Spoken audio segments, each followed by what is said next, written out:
আল্লাহ পাক হুরদের সঙ্গে জান্নাতীদের বিয়ের ব্যবস্থা করে দিবেন। তাকিনা আলা সুরুজিম মাসফুফাতিন ওয়া যাওয়াজনাহুম বিহুরিন ঈন। সামনাসামনি ভাবে সাজানো সারি সারি আসন সমূহের উপর তারা ঠেস লাগায় বসে থাকবে, আর আল্লাহ রাব্বুল আলামিন হুরদের সাথে জান্নাতীদের বিয়ের ব্যবস্থা করে দিবেন। সঙ্গে বিয়ে হবে তাদের, আল্লাহ পাক বিবরণ দিচ্ছেন কি রকম হবে তারা। লাম ইয়াতমিসহুন্না ইনসুন ওয়ালা জান। এর পূর্বে জিন এবং ইনসান এদেরকে কেউ স্পর্শ করে নাই। কি রকম তারা?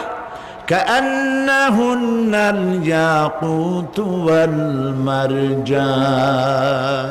যেমন ঝিনুকের ভিতরে মণিমুক্তা থাকে, এইভাবে আল্লাহ পাক তাদেরকে পবিত্র করে রেখে দিয়েছেন।